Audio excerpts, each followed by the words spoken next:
हे दोस्तों, स्वागत है आप सभी लोगों का कॉमर्स विद अनिल सर में। इंपॉर्टेंट डिस्टिंग्विश बिटवीन में ये आपका दूसरा लेक्चर है। इसके पहले हमने फर्स्ट लेक्चर में वर्किंग कैपिटल और फिक्स कैपिटल का डिस्टिंग्विश बिटवीन और शेयर्स और डिबेंचर का डिस्टिंग्विश बिटवीन कंप्लीट किया था। तो आइए आज का काम शुरू करते हैं। ठीक है, सेक्रेटरी प्रैक्टिस क्लास 12th और उसमें अगला डिस्टिंग्विश बिटवीन बहुत ही इंपॉर्टेंट है, एग्जामिनेशन ऑफ पॉइंट व्यू से, that is equity shares and preference shares. तो पहला शुरुआत करते हैं मीनिंग में।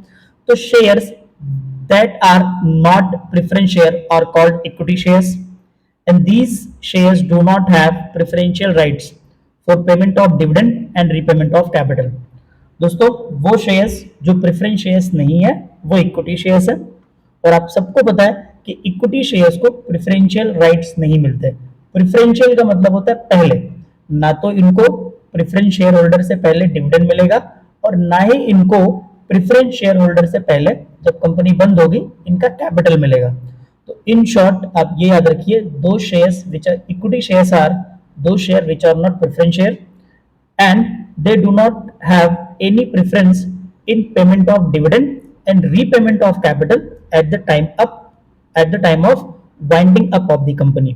कहने का मतलब सिंपल है, इक्विटी शेयर्स वो शेयर्स होंगे जो प्रेफरेंस शेयर्स नहीं होते और उनको प्रेफरेंशियल राइट्स नहीं देते। यानी जब भी कंपनी डिविडेंड बांटेगी तो इक्विटी शेयर्स होल्डर के पहले हम डिविडेंड किसको देंगे? प्रेफरेंस शेयर होल्डर को।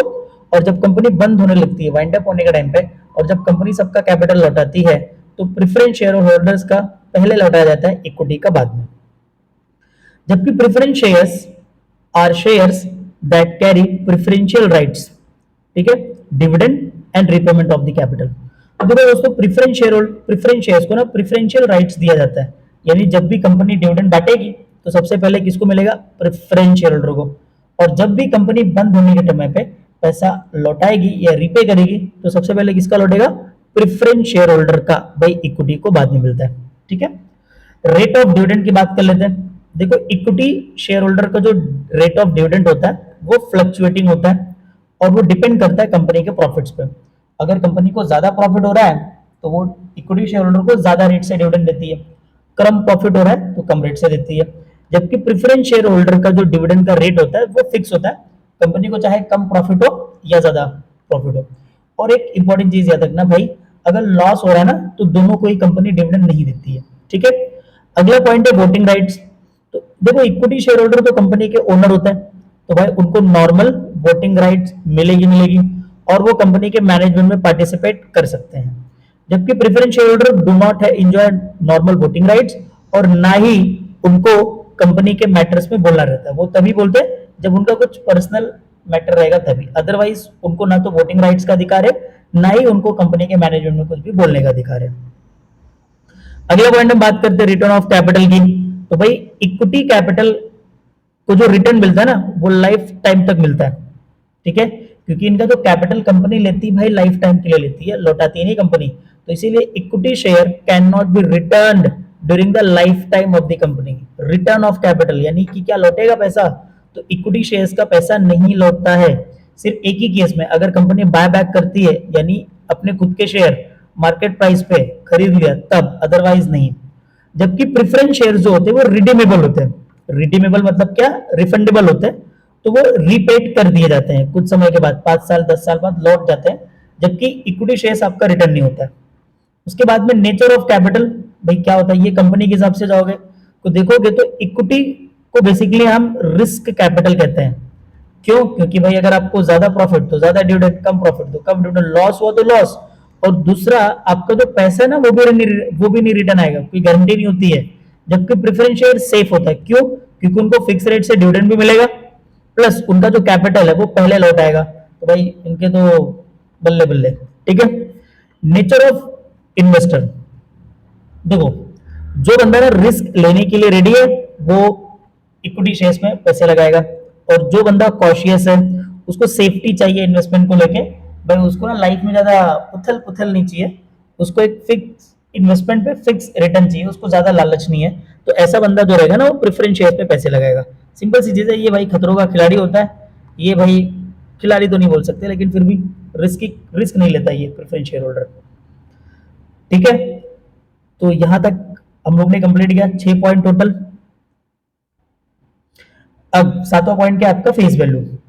तो देखिए, जो आपका इक्विटी शेयर का फेस वैल्यू होता है जनरली लो होता है, वो 1 रुपए से लेके 10 रुपए तक होता है, ठीक है। और जबकि प्रेफरेंस शेयर्स का जो वैल्यू होता है वो हायर होता है, 100 रुपए से तो शुरू होता है वो। राइट और बोनस एंड इशू, आप सबको पता है भाई, बोनस और राइट इशू तो इनको ही मिलेगा ना, इक्विटी शेयर होल्डर को, प्रेफरेंस शेयर होल्डर को नहीं मिलता भाई। Preference share holder are not eligible for bonus and right issue. भाई ये बोनस और राइट इशू क्या होता है, पढ़ना आप लोग एसपी की बुक में। बोनस क्या होता है, जो फ्री ऑफ शेयर्स बांटती है ना कंपनी वो। और राइट इशू क्या होता है, जब कंपनी नए शेयर इशू करती है तो पहले ना पुराने इक्विटी शेयर होल्डर को पूछती है, ये होता है भाई राइट इशू। इसके प्रोविजन पढ़ लेना, इंपॉर्टेंट है एग्जाम में, ठीक है। अगला point capital appreciation. Yes, equity shares का कैपिटल एप्रिसिएशन होता है, इनका प्राइस जो होता है मार्केट में बढ़ता है, जबकि आपका प्रेफरेंस शेयर्स का जो प्राइस होता है मार्केट में बढ़ता नहीं है, तो उसमें कैपिटल एप्रिसिएशन पॉसिबल होता नहीं है, ठीक है। लास्ट पॉइंट रहेगा टाइप। तो भाई इक्विटी शेयर्स के दो ही टाइप होते हैं, equity share with normal voting right और equity share with differential voting rights. जबकि प्रेफरेंस के भाई 8 टाइप है, वो आप पढ़ लेना यार, cumulative, non cumulative, participating, non participating, convertible, non convertible, redeemable, irredeemable, ठीक है। तो इतने टाइप के प्रेफरेंस शेयर्स होते हैं। चलो भाई नेक्स्ट काम पे लग जाए हम लोग। और अगला पॉइंट क्या आपका, ओन्ड कैपिटल और बोरोड कैपिटल। यार मुझे कलर थोड़ा अच्छा नहीं लग रहा, चलो मैं ग्रीन ट्राई कर लेता हूँ, ठीक है। तो देखो, ओन्ड कैपिटल और बोरोड कैपिटल। तो भाई owned capital, so it is a capital which is contributed bye share holders, यानी कंपनी में जो पैसा शेयर होल्डर लगाएंगे वो पैसा क्या होता है, ओन्ड कैपिटल। और बोरोड कैपिटल मतलब क्या, जो हम क्रेडिटर से उधारी लेंगे, और इसको हम डेट कैपिटल भी बोलते हैं क्योंकि हम उधारी लेते हैं। सोर्सेस क्या होगा भाई, ओन्ड कैपिटल का सोर्स इक्विटी शेयर्स और प्रेफरेंस शेयर्स होता है। कंपनी को जब भी ओन कैपिटल चाहिए होगा तो कंपनी इक्विटी और प्रेफरेंस शेयर इशू करती है। जबकि बोरोड कैपिटल में आपके सामने बहुत सारे ऑप्शन है, ठीक है। आप डिबेंचर से लोन ले सकते हो, फिक्स्ड डिपॉजिट से पैसा ले सकते हो, फाइनेंशियल इंस्टीट्यूशन बैंक से हम लोन ले सकते हैं, ठीक है।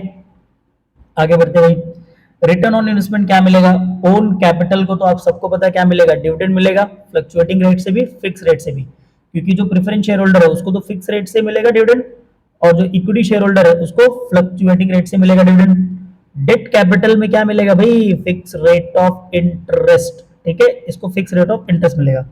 स्टेटस क्या होता है, बहुत कॉमन चीज है यार, ये शेयर होल्डर और इनका स्टेटस क्या होता है, they are the owners of the company.